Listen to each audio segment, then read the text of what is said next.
Shine, bonjour à tous, bienvenue dans l'univers Inceptio, une saga dont les épisodes se suivent mais ne se ressemblent pas.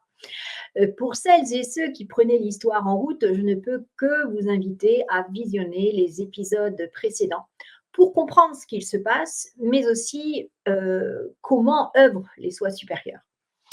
Pour celles et ceux qui nous ont suivis et participé, eh bien c'est parti pour la suite de ce projet incroyable. Nous sommes après l'activation de l'opération nationale du 11 juin.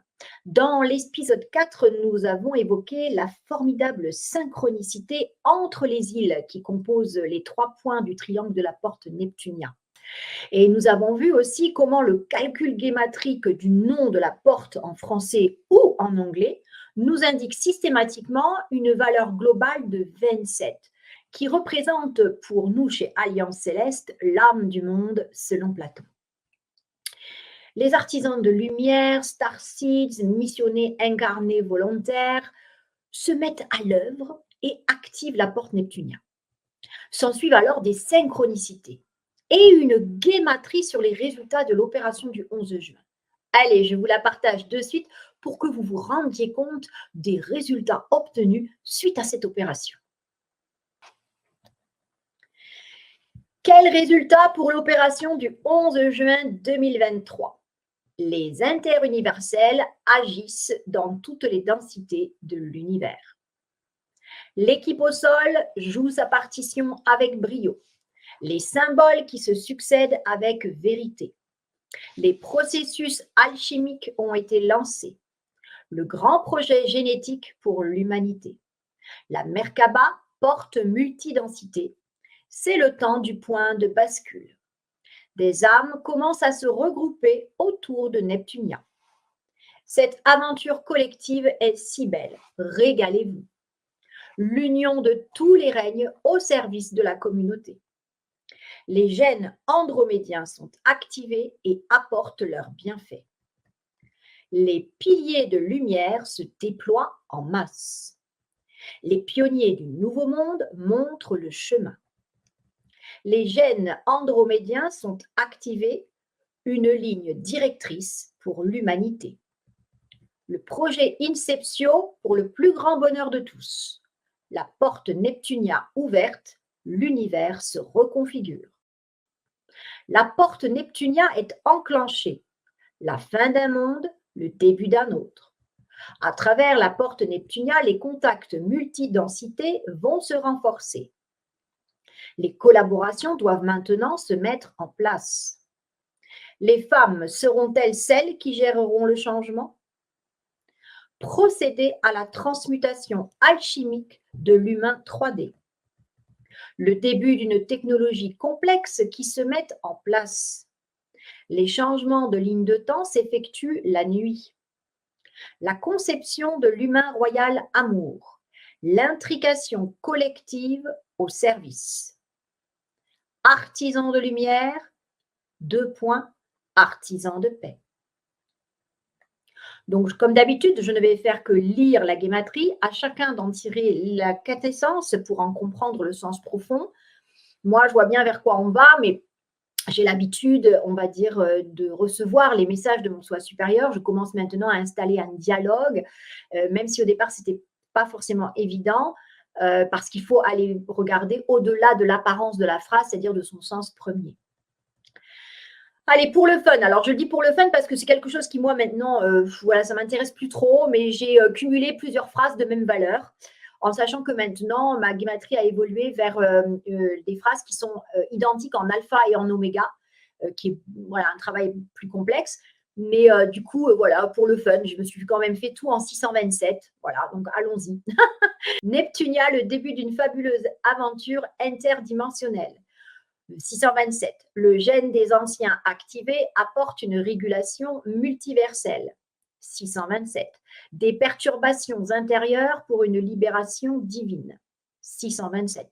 Le portail énergétique créé par les anciens soutient l'humanité. 627. La substance lumière, conscience de l'infini. 627. Se préparer en conscience, un voyage intramonde. 627. Voilà, donc ça, bon, pour moi, c'est quelque chose d'assez simple. Donc, je vous invite aussi à prendre connaissance de qui sont les anciens. C'est une espèce primordiale qui donc ensemence et terraforme les planètes. Et donc, vous avez toutes les explications, 7 pages de guématrie sur les anciens qui vous disent exactement, voilà, qui vous donnent plein de détails. Ça permet de mieux faire connaissance avec ces êtres d'un autre univers. Et donc, dans l'épisode 1 de la saga Inceptio. Je continue. Toutes les lignées stellaires à leur poste. Inceptio, l'horloge aux 24 heures. La porte Neptunia intensifie les piliers de lumière. Le divin intérieur guide le missionné dans son éveil. Modifier ses paradigmes pour une nouvelle approche. L'engagement du cœur prévaut sur l'engagement moral. Activation du passage vers l'intraterre. Le dernier cycle des 707 jours. L'humanité dans son devenir le plus apaisé. Les outils de masse planétaire au service. Accepter son rôle et accomplir sa mission. Bravo à tous les missionnés de lumière actifs. Les changements attendus par les missionnés. Les dates et les cycles ont été respectés. Soyez-en remerciés.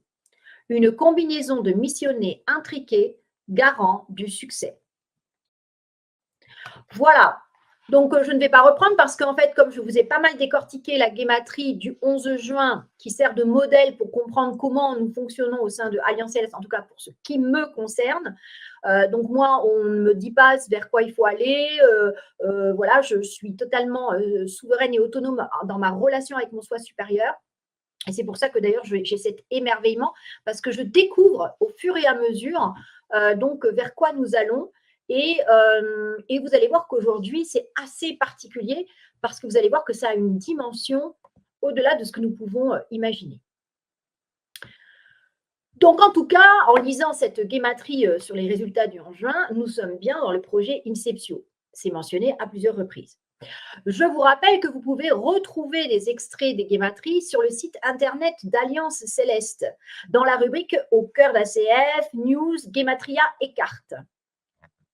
N'hésitez pas à aller les consulter. Cela vous permet de suivre l'histoire et lorsque vous prenez en cours de route, de pouvoir retracer tout l'historique de où on est parti et vers quoi le soi supérieur nous mène. L'œuvre des missionnés incarnés volontaires porte ses fruits. C'est le moins qu'on puisse dire. Et en plus, c'est apprécié. On l'a dans la guématrie. Les messages reçus en guématrie montrent aussi que les gènes andromédiens sont activés et ils apportent leurs bienfaits. Nous sommes également informés d'une boussole Inceptio qui indique que l'axe magnétique humain a changé et s'est calé sur un nouvel axe. C'est ce que nous avons fait dans l'opératif du 15 août. Je vous partage la carte de la boussole pour que vous vous rendiez compte que, en plus, donc je répète, en plus des guématries, nous avons comme support des cartes qui nous transmettent des messages en reliant uniquement donc des points à haute énergie, comme les montagnes, les sommets de montagnes, les chapelles, les églises, les dolmens, les menhirs, voilà, tous les points à haute énergie. C'est un langage utilisé par les soi supérieurs pour nous transmettre depuis le futur et depuis des densités complètement autres, on va dire plutôt des directions. Les cartes, ce sont des directions et les guématries, ce sont plutôt des instructions pour monter des opérations. Voilà.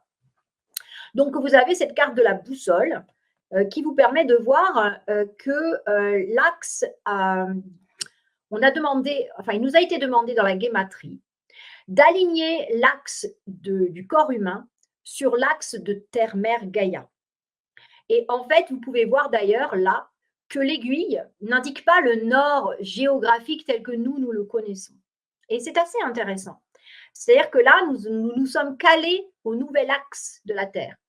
Et dans ma compréhension, lorsque j'ai reçu cette guématrie, c'est vraiment dans un but extrêmement vertueux, dans le sens où c'est fait pour que l'être humain subisse moins d'aléas, moins de remous, on va dire, dans son processus transformationnel, et le vivre de manière plus fluide, plus agréable, on va dire.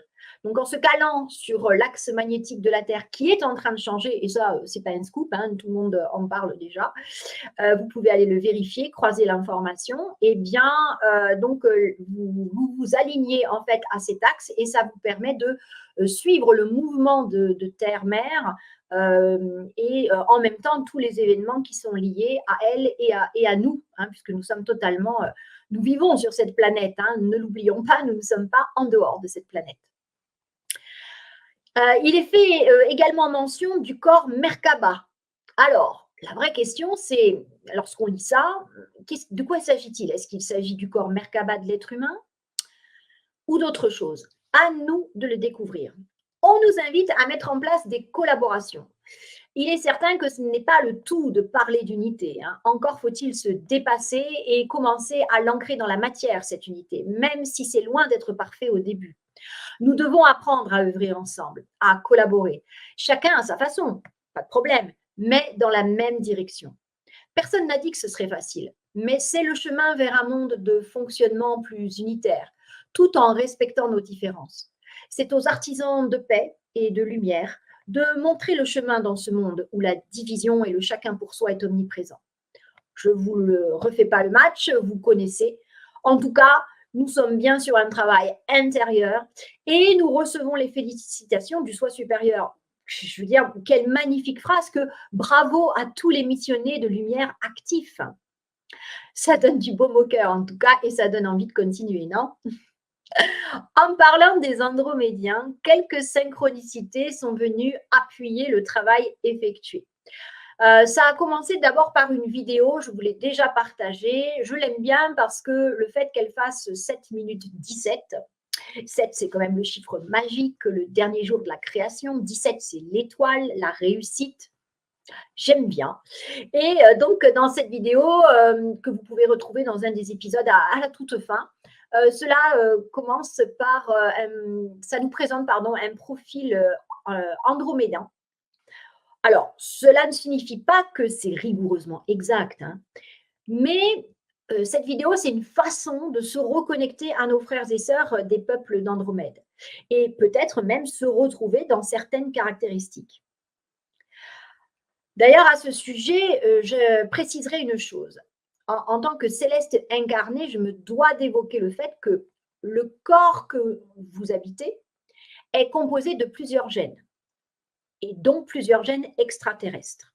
J'en ai parlé dans les épisodes précédents. Donc, il est fort à parier que nous pouvons tous nous retrouver dans la description de cette vidéo, à plus ou moins grande échelle.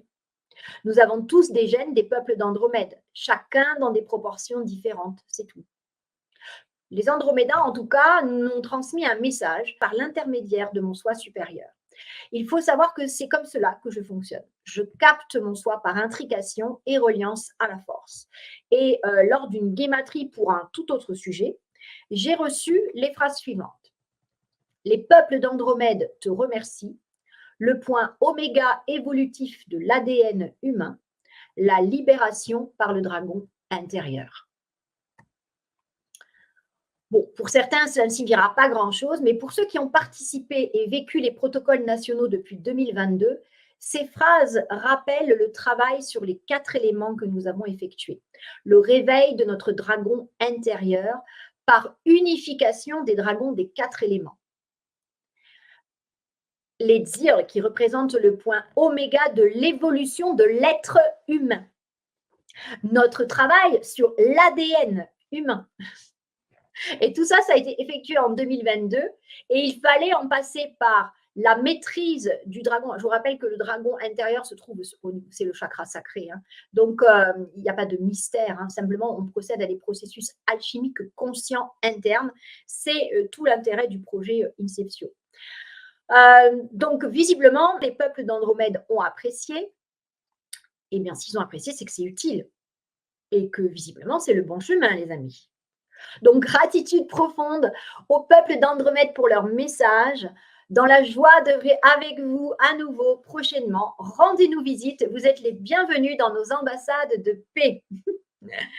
Je rappelle que nous effectuons ces opérations sous la bannière de la paix, un symbole utilisé officiellement par l'humanité depuis sa validation en 1935, mais qui était présent bien avant sur des roches un peu partout dans le monde et se rapporterait à la Confédération galactique de l'intraterre. J'ai personnellement reçu un message télépathique en septembre 2022 demandant à ce que nous travaillions avec la bannière de la paix. Et depuis, nous n'avons eu de cesse que de toujours inclure cette bannière de la paix dans tous nos protocoles. Concernant la Merkaba, à ce stade, nous ne savons pas grand-chose. Tout juste sommes-nous informés d'une Merkaba en tant que porte multidensité. Bon, c'est déjà pas mal. Il faut savoir accueillir, vous savez, parfois les informations de l'être intérieur comme elles viennent. Et puis, surtout, lâcher prise. Si les informations ne sont pas toutes délivrées, eh bien, c'est qu'il y a forcément une raison et il est certain qu'elles vont venir. Au soi supérieur de décider. Ah, les synchronicités. Philippe Guillemant, notre cher physicien français qui habite à Théopolis, je vous le rappelle, la cité des dieux, et que j'ai eu l'occasion de rencontrer à 2 reprises, nous le dit. La meilleure façon de savoir que nous sommes en relation avec notre double cosmique depuis un futur réalisé est de recevoir des synchronicités. Eh bien, figurez-vous que pour ce qui va suivre le protocole du 11 juin, des synchronicités, je vais en recevoir. En premier lieu, une opératrice très active me demande en février dernier si je peux l'accompagner en Angleterre, car elle a reçu un message de son soi supérieur indiquant qu'il fallait y aller, que c'est important. Bon, je vous passe les détails qui faisaient qu'au départ, j'avais dit non. Et les événements qui ont fait que finalement, j'ai dit oui. Et je vais directement aller au principal. En fait, une fois que j'ai compris que l'univers était en train de conspirer pour que j'y aille, j'ai lâché prise et j'ai alors reçu une guématrie pour l'Angleterre qui me parlait de l'humain royal amour, mais pas que. La guématrie m'annonçait de travailler avec le nombril de la Terre et son troisième œil pour engrammer un processus de co-création lié à l'humain royal amour. Waouh! Vous savez, je ne sais pas tout et c'est tant mieux, car j'adore apprendre et monter en compétences. Je peux vous dire que je ne savais pas du tout où était le nombril de la Terre et ou même ses autres chakras d'ailleurs avant de recevoir la guématrie. Alors, vous savez comment ça se passe maintenant. L'artisan de lumière doit être autonome et c'est ce à quoi je me suis employée. Donc, en tant qu'artisan de lumière autonome, j'ai fait mes propres recherches. Et là, quelle ne fut pas ma surprise de découvrir que le chakra du cœur de la Terre se trouve sur une grande partie de l'Angleterre et une petite partie de la France, plus précisément à Glastonbury, Shaftesbury et Stonehenge. Je rappelle que le chakra du cœur est réputé pour être un point de connexion entre les 3 chakras inférieurs et les 3 chakras supérieurs. Un point de connexion entre le domaine spirituel et le domaine matériel. Je découvre alors sur la carte des chakras de la Terre que le 3e œil de Gaïa n'a pas une position fixe. Il est le seul chakra de la Terre qui change de place après un certain laps de temps. Et là, je découvre que le 3e œil de Gaïa se trouve actuellement depuis 2012 en Angleterre, entre Glastonbury et Stonehenge. Incroyable, non?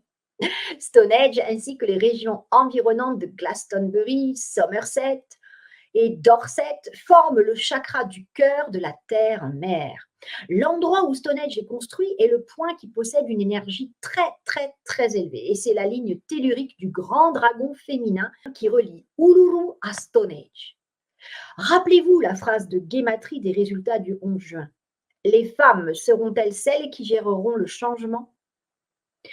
Ce qui est intéressant, c'est qu'un opérateur a envoyé des cartes à Jean-Michel avant que j'aille en Angleterre avec un dragon dessiné sur l'Angleterre, justement. Je vous partage la carte. Quand je vous dis que les synchronicités se multiplient, c'en est stupéfiant. Entre-temps, je reçois une invitation des Célestes pour un rendez-vous en Angleterre, sur un crop circle, ou agroglyphe en français.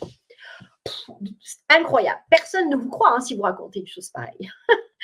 Je profite de l'occasion pour vous rappeler que chez Alliance Céleste, nous ne vous demandons pas de nous croire. Faites vos propres recherches à partir des éléments que nous transmettons. Restez souverain en votre royaume en utilisant votre propre ressenti et vos communications avec votre être intérieur.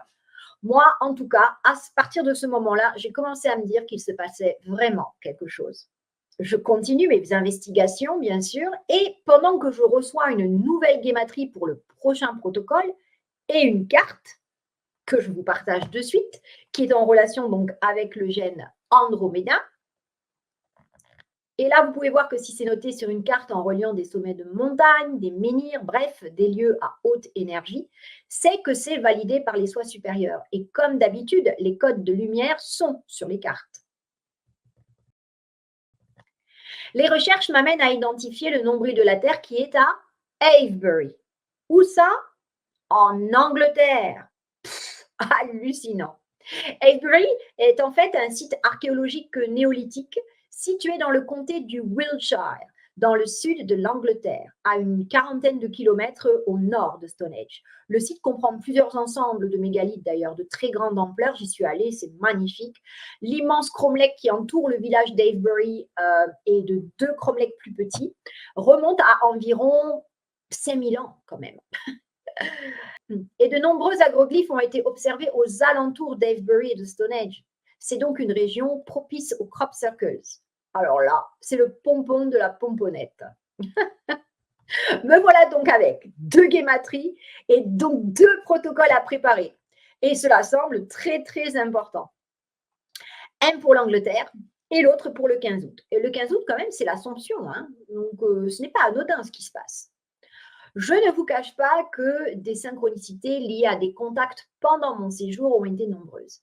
Comme par exemple un être de la nature que j'ai pris en photo dans une forêt et dont j'ai retrouvé la statuette dans une boutique de Glastonbury considérée comme la ville la plus haute en énergie d'Europe.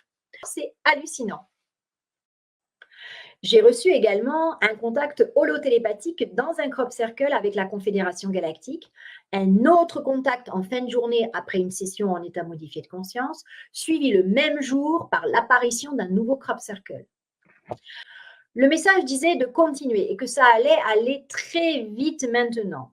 Bon, je ne vous cache pas que je ne m'emballe plus avec ces notions temporelles parce que voilà, le très vite pour eux n'est pas le très vite pour nous dans cette densité. Mais tout de même, une belle synchronicité. Le contact télépathique, d'ailleurs, a été surprenant. C'était un contact holotélépathique. Je n'osais pas cligner des yeux de peur qu'ils disparaissent. Oui, c'est assez particulier. Et après leur contact et leur message, j'étais comme groggy, toute calme, toute chamboulée. J'ai reçu un téléchargement pendant ce contact et avec mon consentement, hein, bien sûr. Donc, je suis rentrée en France avec ce téléchargement sans savoir ce que ça allait donner. La suite vient toujours après. C'est en fonction des étapes que le soi supérieur valide l'étape d'après ou pas. Donc, je suis rentrée en France en sentant sincèrement, je vous le dis, que je n'étais plus la même. Avant de passer à la dernière grande révélation, je termine avec l'Angleterre pour vous dire que nous avons engrammé l'humain royal amour et l'enfant humain royal amour exactement comme le demandait la Gematria. L'opératrice qui m'a sollicité pour aller au nombril de la Terre avait de son côté reçu une carte de son soi supérieur, le cube de Métatron, sur la France, avec instruction de l'emmener en Angleterre pour ensemencer l'humain royal amour avec Gaïa. Un processus que je ne connaissais pas du tout et que nous avons expérimenté donc sur place. Je vous partage la carte Métatron qui est exceptionnelle, qui est pour moi est ultra vibrante, nous permet de ressentir une énergie incroyable qui émane de cette carte et dont l'enfant humain royal amour a totalement profité là-bas en Angleterre. Et là où c'est merveilleux et magique, c'est que je ne consulte personne pour mes guématries et que ma guématrie invitait à la même chose. Nous nous sommes regardés avec de grands yeux étonnés, je peux vous l'assurer. Nous étions certaines d'être alignées pour cette mission. Et nous avons senti que le cube Métatron apportait de la puissance à notre protocole effectué en Angleterre. Nous étions à Stonehenge ce jour-là. Et nous avions emmené nos cartes qui ont pris la vibration des lieux hautement énergétiques. Waouh! Glastonbury est réputée pour être la ville la plus puissante au niveau énergétique d'Europe. Intéressant tout de même. Et dans un des crop circles que nous avons visités, j'ai reçu une communication holotélépathique de membres de la Confédération galactique. Pas la Fédération. Des êtres très évolués. Bon, je vous reparlerai de cet entretien dans un prochain épisode, mais je peux vous dire que la notion d'accélération a été abordée pendant cet échange. Préparons-nous, les amis, le jour même de cette révélation, un nouveau crop circle apparaissait. Mais ce n'est pas tout. Quand je vous dis que l'univers s'est déchaîné avec le projet Inception, vous allez voir. Une fois rentrée en France et à la maison, je décide de faire le montage de l'épisode 5 de la saga Inception. Pendant le montage, j'évoque les différentes manières d'obtenir des confirmations que le projet fonctionne, apporte des résultats et que nous en sommes même maintenant à tous accéder à certaines informations communes, disponibles pour tous et en même temps. Tandis que je visionne une vidéo de Rosanna Narducci pour en retenir quelques extraits qui illustrent mes propos de cet épisode, je réalise qu'elle annonce qu'elle se rend en Angleterre le jour de notre retour en France et qu'elle va activer le 13e crâne de cristal à Stonehenge. Donc nous irons à Stonehenge pour faire une cérémonie, pour activer ce 13e cristal maître, pour recevoir les informations. Et ce cristal maître, en même temps qu'il sera là éthériquement, il va transporter une information qu'il va transmettre dans les cristaux maîtres qui sont en intraterre. Parce que vous avez peut-être entendu parler des 13 crânes de cristal. Mais il n'y a pas que 13 crânes de cristal. Il y a 13 crânes de cristal maîtres à la surface. Et il y a 13 crânes x 3 en intraterre.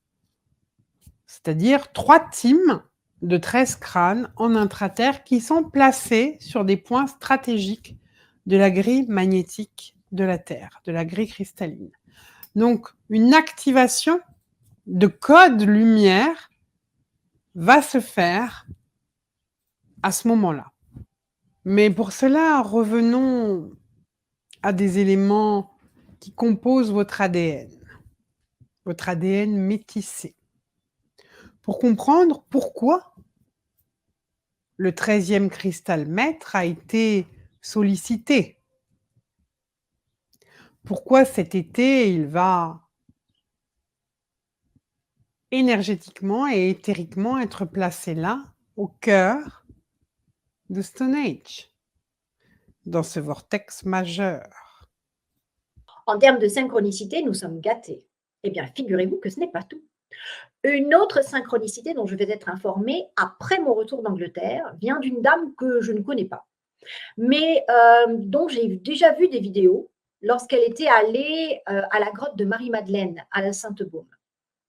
Donc, je la reconnais, je visualise sa vidéo parce qu'on me l'a envoyée et que mon soi me dit « celle-ci, il faut la regarder ». OK. Eh bien, vous allez voir comment l'univers vous indique que ce que vous avez fait partie du plan divin.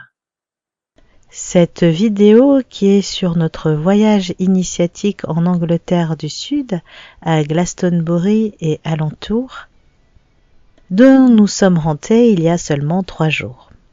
Cela s'appelle le Calicewell, dans un jardin fleuri magnifique. C'est un enchantement. Je canalise que c'est un lieu qui relie l'intra et l'extraterre. Les ondines habitent cette source. Et en face, de l'autre côté de la rue, coule une source blanche, pluyine.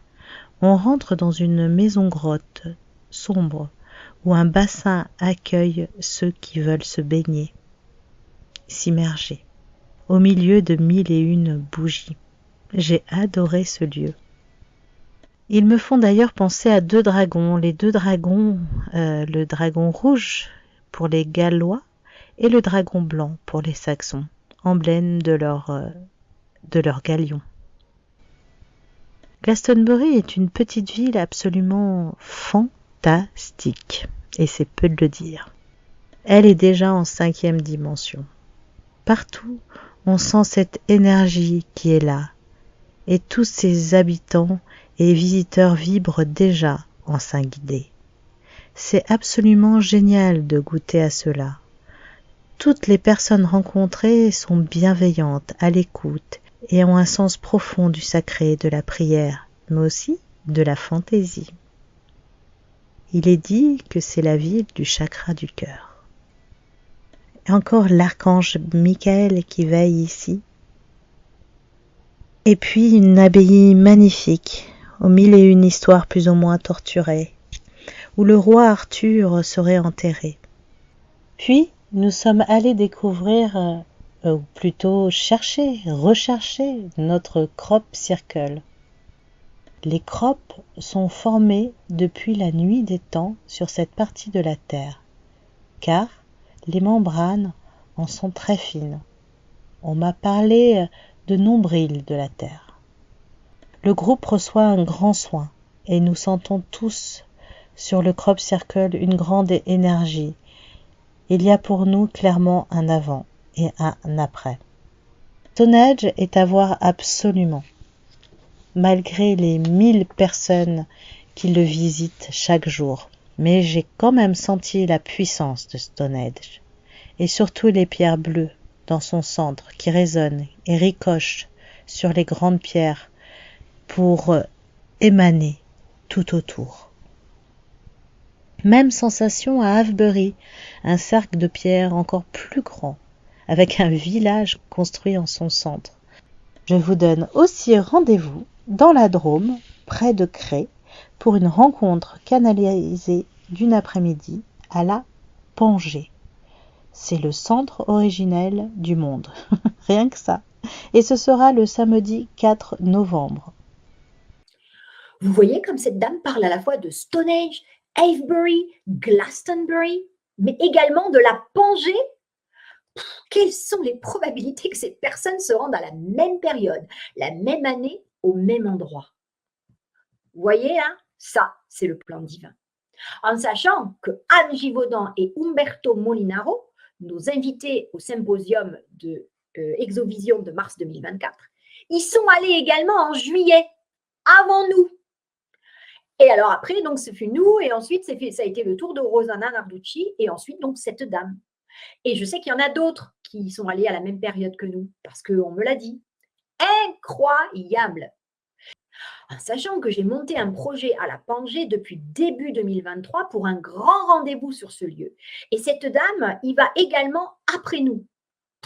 C'est comme un regroupement d'âmes, vous voyez, où chaque missionnaire volontaire accomplit sa mission sans savoir que d'autres ont également accompli leur part. Moi, je trouve ça extraordinaire. Nous sommes en train de nous coordonner sans le savoir à agir au même endroit sur une même période de temps. C'est exactement ce qui a changé dans nos protocoles nationaux depuis décembre 2022. D'ailleurs, je suis en train d'y repenser. Nous avons eu de plus en plus de créneaux horaires plutôt qu'un seul horaire fixe. Et pendant ces créneaux, les missionnaires se connectent à un haut lieu et œuvrent, réunissant les talents, les forces de lumière. C'est comme si les soins supérieurs avaient orchestré le déplacement des missionnaires incarnés volontaires, célestes incarnés, qui œuvrent pour le plan divin pour les faire converger en un seul lieu. Comme dans Rencontre du troisième type, vous voyez, et même pas en France en plus, hein, en Angleterre. Incroyable. Allez, une dernière synchronicité qui montre que le projet Inceptio fait bien partie du vaste plan divin que rien ne peut arrêter. Fin août, une missionnaire m'a en effet envoyé un mail pour me parler de primosophie. Pour illustrer ses propos, elle m'envoie 2 images. Et sur l'une des images, qu'est-ce que je vois? Stonehenge, avec un axe qui part d'une pyramide formée par géoglyphes sur une carte à partir de sites précis. Vous voyez? En travaillant à Stonehenge, nous nous sommes reliés à cet axe. Je ne sais pas si vous vous rendez compte de la puissance de l'univers et des soins supérieurs qui conspirent pour que chaque missionnaire soit au bon endroit au bon moment et que tout s'enchaîne parfaitement. Voilà comment, selon mon opinion, s'exécute le plan divin. Personne n'a le plan dans son entier. Chacun fait sa part et cela déroule le plan à la perfection. Il suffit juste d'être fortement relié à son soi supérieur, la partie divine en nous, et d'avancer avec foi. Tandis que nous avons ensemencé l'humain royal amour et l'enfant humain royal amour, l'homme rat et l'enfant rat, avec Gaïa à Stonehenge et à Avebury, le nombril, Rosanna Narducci est venue activer le 13e crâne la semaine suivante. Et nous étions toutes les trois à l'intérieur de Stonehenge avec un accès privatisé. Époustouflant. Ça, c'est bien une synchronicité parfaite de mon point de vue. Et j'en oublie certainement d'autres, hein, tellement il y en a eu. Bref, passons à présent à la dernière révélation de cet épisode qui m'a laissé estomaquer une nouvelle fois. Je vais vous le partager de suite. Vous savez, je rends grâce pour cet émerveillement qui m'habite. Je vous souhaite de cultiver votre émerveillement d'enfant intérieur. C'est un cadeau précieux, source de grande joie. Mon soi supérieur me transmet donc que le protocole du 11 juin et celui pour l'Angleterre permettent de passer à l'étape suivante et me parle alors de la porte Solarius. Mais qu'est-ce que c'est que cette nouvelle porte? Encore une porte? Oui, mais non. Découvrons cela ensemble. La première chose que je constate, c'est qu'en prenant des phrases de guématrie, porte Solarius 188 163, si j'additionne, ça fait 27. Neptunia et Solarius 239 247, ça fait aussi 27. La Merkaba de l'âme du monde 188 433, j'additionne, ça fait aussi 27. Lancer la triple rotation 258 336, ça fait aussi 27. Donc là, ce que j'essaye de vous montrer, ce n'est pas une résonance avec des phrases de même valeur, qui est le principe même de la guématrie. C'est de vous dire que lorsque je m'intéresse à cette guématrie et que je ponctionne des éléments qui parlent des portes, je m'aperçois qu'à chaque fois, ces mêmes phrases font 27, c'est-à-dire qu'elles concernent l'âme du monde, c'est-à-dire toute l'humanité incarnée et désincarnée de Gaïa. Je vous en reparlerai peut-être de ce que c'est que l'âme du monde pour que vous compreniez mieux dans le prochain épisode. Ok, donc, nous avons affaire à une nouvelle porte qui s'appelle Solarius et qui, couplée à la porte Neptunia, est en lien avec la Merkaba de l'âme du monde. Waouh! Moi, je n'avais pas envisagé que l'âme du monde puisse avoir un véhicule Merkaba. Et pourtant, en y réfléchissant bien, ça paraît logique, puisque nous savons qu'il s'agit d'une ascension collective et pas individuelle. Il est aussi fait mention d'une triple rotation. Alors là, moi, je ne sais pas ce que c'est. Mais ça signifie que si je prends la porte Neptunia et la porte Solarius, eh bien, il me manque une partie à la Merkaba, puisqu'on évoque une triple rotation. Le mystère est passionnant et demande plus d'investigation et d'information. J'ai en effet maintenant 2 portes et c'est tout. Et cela ne me permet pas une triple rotation. Je constate également que chacune de ces phrases totalise 27. C'est-à-dire toujours pareil, le même principe, l'âme du monde avec toute l'humanité incarnée et désincarnée de Gaïa, selon Platon. Donc, nous sommes bien sur du collectif là. Progressons dans nos recherches. La guématrie reçue pour le protocole du 15 août est énorme. Elle fait 5 pages, c'est pas rien, mais surtout, elle y part de la porte Solarius et des îles de l'Ascension et de l'Esprit Saint et du pôle Sud. Incroyable. Déjà incroyable de réaliser qu'il existe une île de l'Ascension, je ne le savais pas, et une île de l'Esprit Saint sur la planète Terra Gaia. Nous pouvons les voir concrètement sur une carte. Pour un protocole le 15 août, jour de l'Ascension, c'est fabuleux.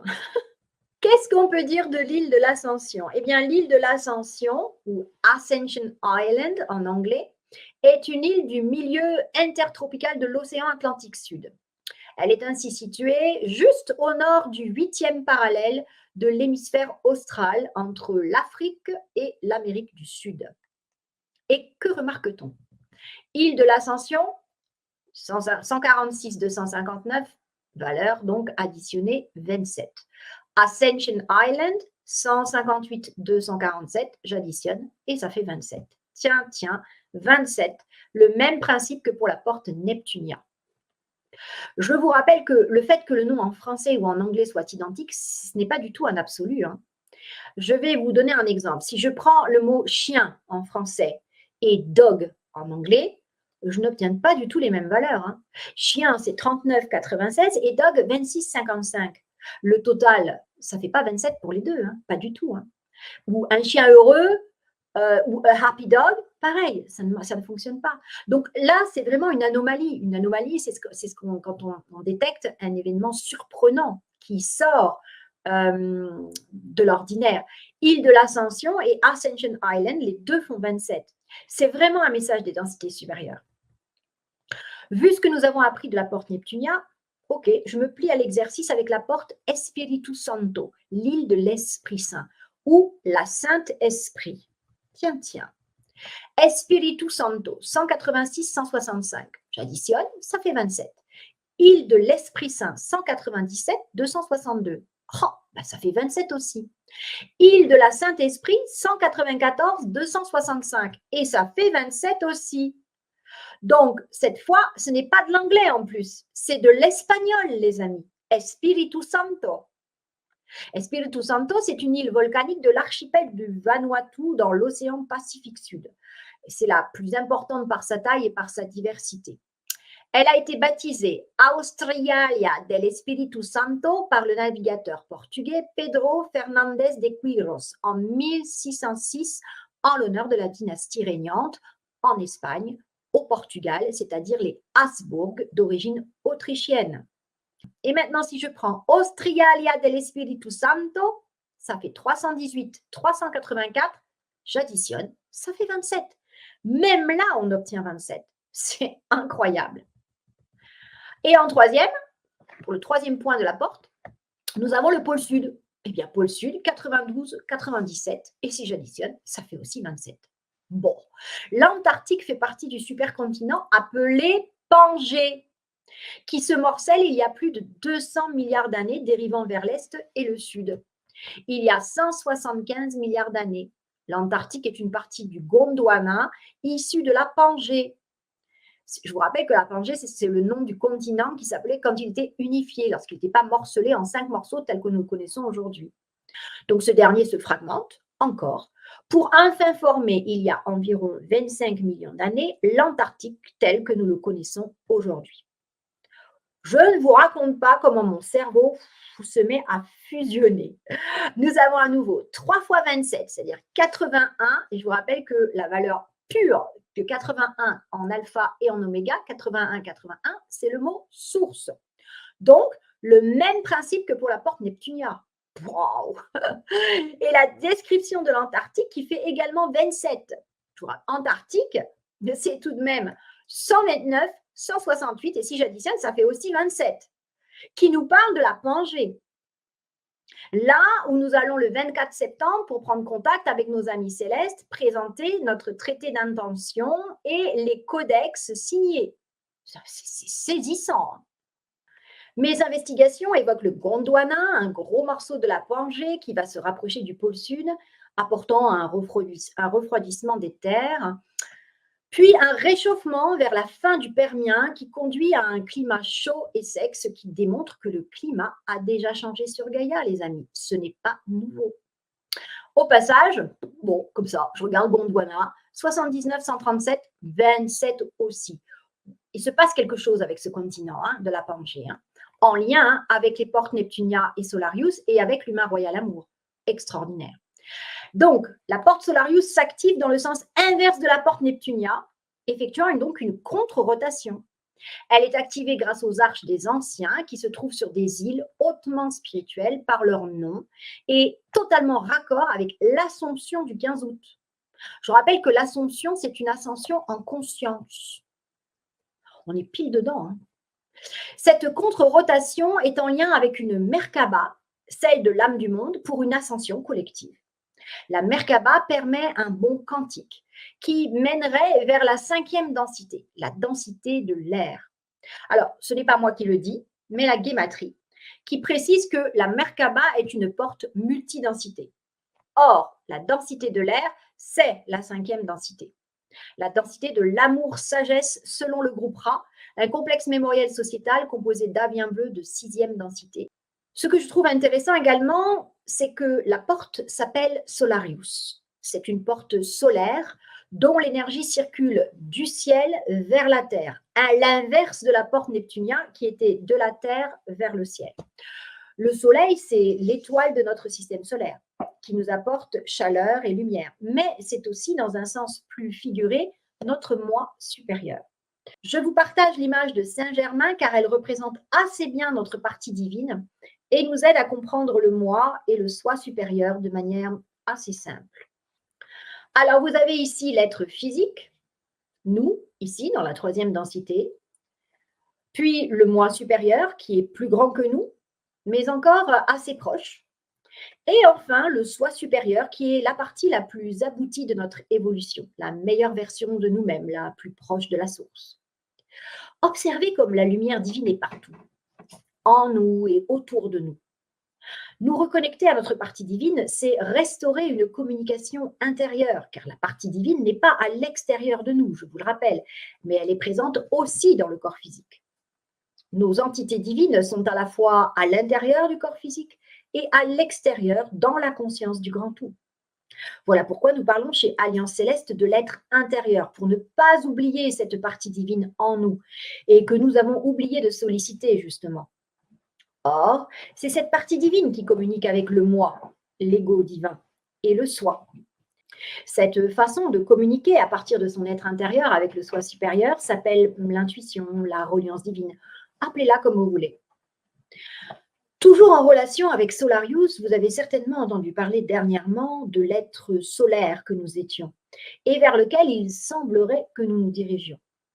D'ailleurs, Rosanna Narducci en parle, et il n'y a pas qu'elle de cet être solaire qui existait avant les guerres galactiques. Je vous invite à regarder l'épisode 5, où vous verrez Rosanna évoquer l'être solaire dans un des extraits que je vous ai partagés. C'est vraiment très intéressant. Je vous recommande d'ailleurs la chaîne Rayonnance TV d'Anatole qui a reçu Rosanna.